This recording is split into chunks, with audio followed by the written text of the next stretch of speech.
Hello दोस्तों, तो स्वागत है आप लोगों का आपके अपने यूट्यूब चैनल उज्ज्वल संसार में। दोस्तों, आज के इस वीडियो में हम जानने वाले हैं बाजरा का खेती। जी हाँ दोस्तों, बाजरे की खेती का वर्णन आज के इस वीडियो में हम करेंगे। अगर आप 12th या 11th एग्रीकल्चर में पढ़ाई कर रहे हैं या आप यूपी कैटेट या ICAR BHU किसी भी चीज़ की तैयारी कर रहे हैं तो यह वीडियो आप लोगों के लिए काफ़ी हेल्पफुल होने वाला है।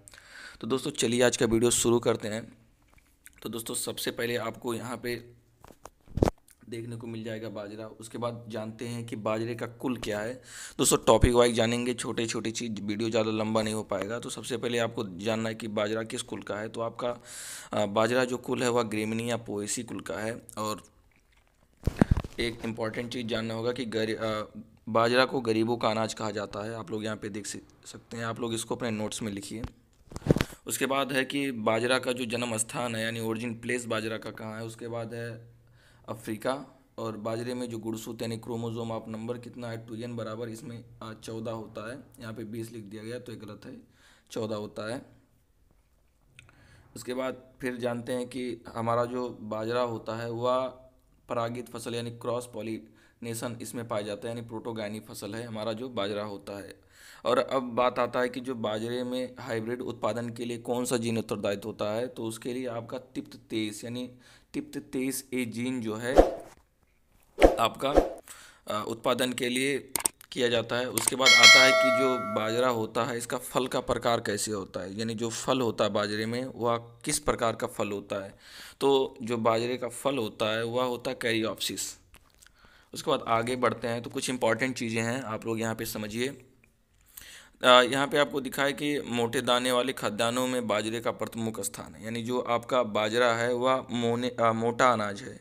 इसीलिए इसमें कहा गया है कि जो बाजरा होता है वह मोटे अनाजों में प्रथम स्थान पर आता है। उसके बाद इसमें बताया गया है कि जो बाजरा होता है वह क्या क्या पाया जाता है। तो बाजरे में 11.5% प्रोटीन, 67% कार्बोहाइड्रेट, 2.7% खनिज लवण पाए जाते हैं। उसके बाद आया है कि बाजरे में जो फैट होता हुआ कितना पाया जाता है। तो बाजरे में फैट 5% पाया जाता है। उसके बाद आता है कि बाजरे की फसल की वृद्धि के लिए कितना टेम्परेचर होना चाहिए। तो जो उसके लिए एक मतलब अनुपातिक टेम्परेचर है वह है 25 से 30 डिग्री सेल्सियस होना चाहिए। उसके बाद फिर आता है कि अ, बाजरे में ज्वार से अधिक सूखा सहन करने की क्षमता होती है, यानी जो अगर देगा कि बाजरे में ज्वार से अधिक सूखा सहन करने की क्षमता होती है। उसके बाद फिर आगे आया है कि बाजरे की फसल की जलमांग सबसे कम होती है।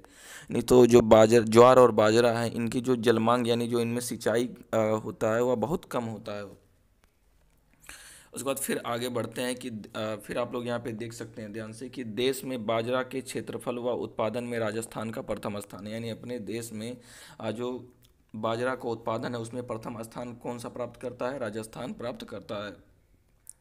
उसके बाद आप लोग यहाँ पे कुछ जिला उला दिया, आप उसे पढ़ लीजिएगा। उसके बाद हम आते हैं कि सीड रेट, यानी जो बाजरा अगर हमको 1 हेक्टेयर में यानी 1 हेक्टेयर में हमको बाजरे की फसल की बुआई करनी है तो कितना हमको सीड चाहिए। तो ध्यान से आप लोग यहाँ पे देख सकते हैं कि अगर आप सीधी बुआई कर रहे हैं यानी डायरेक्ट आप बुआई कर दे रहे हैं, जिसे आपका ब्रॉडकास्टिंग मेथड है यानी छिटकवा विधि जिसको हम बोलते हैं, अगर उस मेथड से आप अपने खेत में सोइंग कर रहे हैं, बुआई कर रहे हैं, तो आपको कितना सीड चाहिए।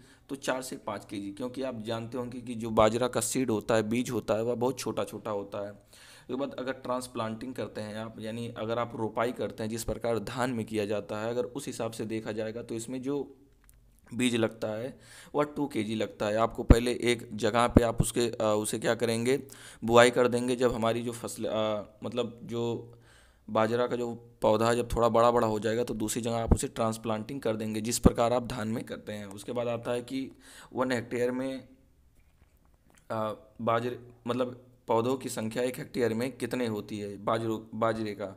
तो आप लोग यहाँ पे देख सकते हैं कि 1,66,000 आप लोग यहाँ पे देख सकते हैं। उसके बाद आगे बढ़ते हैं तो दोस्तों जैसे कि आप लोग जानते होंगे कि हर किस्म की हर जितने भी आपके क्रॉप हैं उनके करीबन 2,500, 3,000, 5,500, 10,000 वेराइटियाँ ज्ञात हैं। लेकिन हम इस वीडियो में केवल उन्हीं वैरायटियों के बारे में जानेंगे जो इम्पॉर्टेंट हैं आपके एग्ज़ाम के लिए, आपके कम्पिटिटिव एग्ज़ाम में पूछी जा सकती हैं और आप इसे बोर्ड एग्ज़ाम में भी अपने हिसाब से बना के लिख सकते हैं। तो आ, इसमें इस वीडियो में केवल इम्पॉर्टेंट चीज़ों के बारे में ही चर्चा किया जा रहा है। तो आप लोग यहाँ पे देख सकते हैं कि पूसा मोती जो आपकी वैरायटी है यानी उन्नतशील किस्में हैं, या पूसा मोती पूछता है कि पूसा मोती किसकी प्रजाति है और ये कहाँ से निकाली गई है, तो यह आईसीआर से निकाली गई है। और उसके बाद हम आगे बढ़ते हैं तो कुछ हाइब्रिड किस्में हैं, आप लोग यहाँ पे देख सकते हैं कि HB1 और HHB67, तो आप लोग यहाँ पे देख सकते हैं। ये सब दोस्तों अगर आप कोशिश कीजिए कि इस वीडियो में जितना बताया जा रहा है आप उसे याद कर लीजिए। उसके बाद हम आगे बढ़ते हैं तो आप लोग देख सकते हैं यहाँ पे कुछ मतलब जो भी खरपतवार वीड के बारे में बताया गया है, तो इसमें क्या लगते हैं, बंगू, जंगली चौलाई, दूब घास, मोथा, गोखरू आदि लगते हैं। तो इसके लिए आपको क्या करना है कि यहाँ पे देख सकते हैं कि बुआई के बाद लेकिन अंकुरण से पूर्व एट्राजिन 1 kg का प्रयोग किया जाता है, यानी छिड़काव कर देना चाहिए। तो उसी प्रकार से आप लोग यहाँ नीचे देख सकते हैं कि खरपतवारों के बारे में बताया गया, तो आप लोग इसे पढ़ लीजिएगा वीडियो को पॉज करके। उसके बाद आते हैं कुछ डिजीज़ लगते हैं, हमारे जो क्रॉप होते हैं उनमें डिजीज़ लगते हैं। तो डिजीज़ जो है यहाँ पे डाउनी मिल्ड्यू, इस जिसको हम रोमिल फफूंदी या हरिता बाली रोग भी कहते हैं, तो यह किसके कारण होता है आप नीचे देख सकते हैं। इसके बारे में सब विस्तार पूर्वक बताया गया है, तो आप इसे पॉइंट वाइज अपने नोट्स में लिख सकते हैं।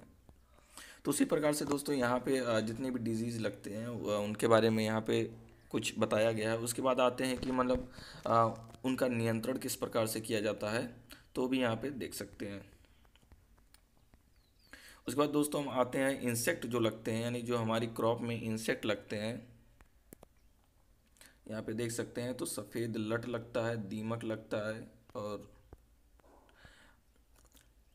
कतारा लगता है, टिड्डा लगता है, इन सब हैं। और उसके बाद दोस्तों जो मेन चीज़ है, यानी जो लास्ट में आता है उपज, जिसे हम ईल्ड भी कहते हैं, तो जो हमारा लास्ट में जो ईल्ड प्राप्त होता है, क्योंकि सस्य विज्ञान जानते हैं एग्रोनॉमी का मेन उद्देश्य क्या है कि कम लागत में अधिक उत्पादन करना। तो हम कितना बुआई किए हैं अभी आप देखें ऊपर, तो जिस हिसाब से उसका बीज दर लगा है उससे अधिक हमको क्या करना है, उपज प्राप्त करना है। तो आप लोग यहाँ पे देख सकते हैं कि सिंचित क्षेत्र में, यानी जहाँ पे असिंचित क्षेत्र, जहाँ पे सिंचाई की सुविधा ना हो, वहाँ पे हमें कितना प्राप्त होगा, 1 हेक्टेयर से 6 से 7 क्विंटल जो आपका बाजरा है वह प्राप्त होगा। और सिंचित क्षेत्रों में यानी जहाँ पे जल यानी सिंचाई की सुविधा होगी, जहाँ पे इरिगेशन की सुविधा होगी, वहाँ पे जो आपका बाजरा होगा वह 18 से 20 क्विंटल प्रति हेक्टेयर उत्पन्न होगा, यानी उत्पादन होगा। तो दोस्तों यही था आज का वीडियो, मिलते हैं अपने नेक्स्ट वीडियो में किसी और खेती के साथ, तब तक के लिए जय हिंद, वंदे मातरम।